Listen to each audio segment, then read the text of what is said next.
Alright everyone, welcome back to another Star Wars Galaxy of Heroes video with Fat Phil, and today it is our February 2024 account update. We're going to get into here, guys. Like and subscribe, comment down below, let me know your thoughts. Love to hear from you guys. It's one of my favorite parts. I don't always get to respond or even leave a little heart because I'm a soulless piece of crap. No, to be honest, guys, I run out of time, but I do appreciate reading the comments. I love hearing from you guys. Let's thank the channel members for their continued support. Again, if you're ever interested in joining, that link is always down below in the description. And of course, I'd be completely out of line if I didn't reference those of you who are on the council. Thank you guys again for putting your faith in me to bring you good content. I hope that I'm not only increasing the enjoyment you get out of this game, but also making you better players. So, let's talk about the account update here for February. Again, this is the main account in case you're curious. So, in terms of new relics this month, I only did one, and that was, of course, Stormtrooper. Look, guys, we are in a massive horde phase for Bane and Gideon. We're kind of at an awkward place because in a couple of days, I'll have both of those characters, but I went and did Stormtrooper because I wanted to have a full Relic Iden Versio team, so that was a big part. And then I also did a couple of Relic 3s to Relic 5s on my Sith Triumvirate team here. Just kind of catching up with the times. I felt like this team was a bit too flimsy, especially against certain Inquisitor compositions. So I wanted to have a little bit more survivability on this team. So those were kind of the big changes in terms of relics. We didn't do a lot. Farming-wise, this is where I'd say it gets super interesting. So we didn't do anything extra with Boss Nass. I didn't think it was worth it to spend the crystals when he's going to be the first Gungan farmable. So, for those later Gungans that go farmable, maybe I'll think about doing some of those gamble packs. But Boss Nass is going to be somebody who I could realistically have the 7-star in a reasonable amount of time, right? So, I don't feel rushed about that. Continuing to farm Tarful, we're actually doing refreshes of him every single day. I have a feeling that Cal Kestis is going to be coming to the game sooner rather than later, so I do want to get a head start on that. I do want to do as much as I can there, so trying to refresh Tarful. We're 75 shards away, so you think we're probably 25 days away, right, from completing that farm, so still a little bit away. I hope that Cal's towards the later end of the month than the beginning. IG-12 and Grogu, just farming them along with Keller and Beck. So we're doing all the hard nodes that I possibly can be doing at the current moment in time. From a Cantina perspective, ignoring Sana and Hondo, ignoring Tusken Warrior, and we're just focusing on signal data. With me going for Bane and Gideon all at once, along with other Imperial remnants, I want to have as much signal data as I can. Also planning in the future for Jedi Knight Cal Kestis as well. I've got a lot of gear coming up once we get these things up and running.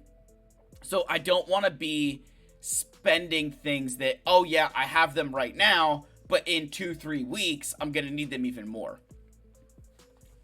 So we're doing that.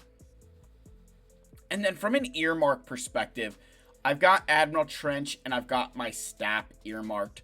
Both of those characters are going to be something that with Admiral Trench, I'm planning on kind of putting gear into him, right? He's somebody I think that could be needed for the raid. And then Stap, more than just the raid, obviously kind of trying to help increase that General Grievous team. We'll kind of see the data if this is really worth investing in for the Omicron or not.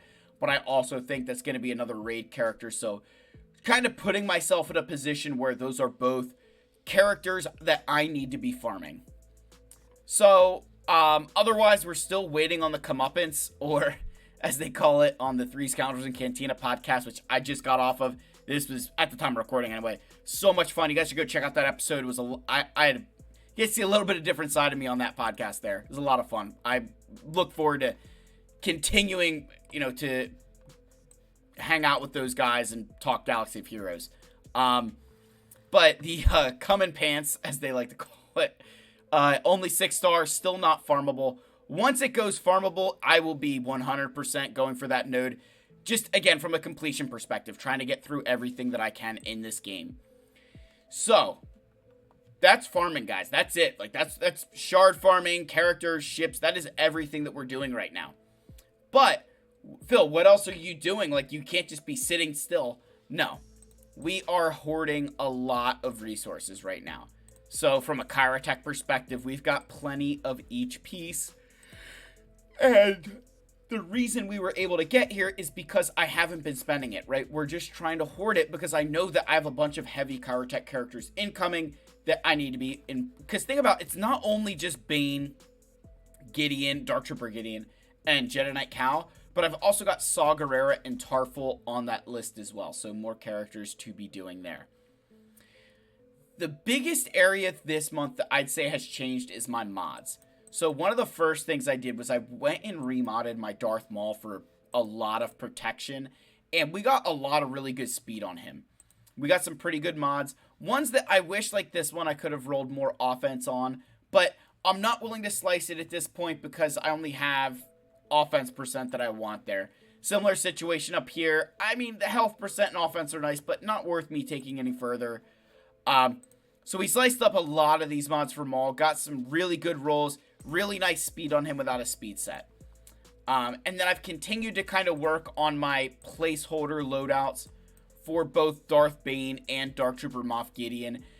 It's going to be a work in process for them. I'm going to definitely prioritize Bane's mods over Gideon's, but hoping to have both of them at least in a respectable position at unlock time. Because I do recognize that, unfortunately, the situation I'm often in when I'm farming a new character and I'm kind of modding them is I've got to kind of steal mods away from my existing characters, find replacements. It's a lot of work that goes into it, and it's something that will take me a little bit to recover from because I've done a lot of modding, a lot of gearing in the past few months with between Lightspeed bundles, Galactic Legend unlocks, building whole new teams and factions. It's just been a lot for me all at once. So I'm definitely kind of looking forward to just pumping the brakes a little bit and trying to catch my breath on some of these resources that I'm very much running out of. Because as you guys can see here, just from looking at, what I do and don't need, we're really short on these Mark II thermal exchange units, and everything else I at least have a respectable amount of that it's not, absurd. But definitely a big bottleneck for me right now in that regard. Other things that I've really been trying to focus on, is saving my Zetas, saving my Omicrons, because again, I know I need some for Darth Bane, and this was kind of coming up a little bit. I do think with Darth Bane that I will be, part of me says I should just equip his, the nice thing for me is that he doesn't have a leadership Omicron, right? There's no Omicron on the leadership. It's on other abilities. So I feel pretty good about that I think I can, get through that. So looking forward to Darth Bane big time. And then from a Datacron perspective, I do have Dark Trooper Moff Gideon. I do have a cron for him. So one of my big reasons for relicking my Imperial Remnants is the fact to take advantage of this Datacron, because it's an area of Grand Arena that I'm still way behind on, not just from a Datacron perspective, but from those top tier characters in the game.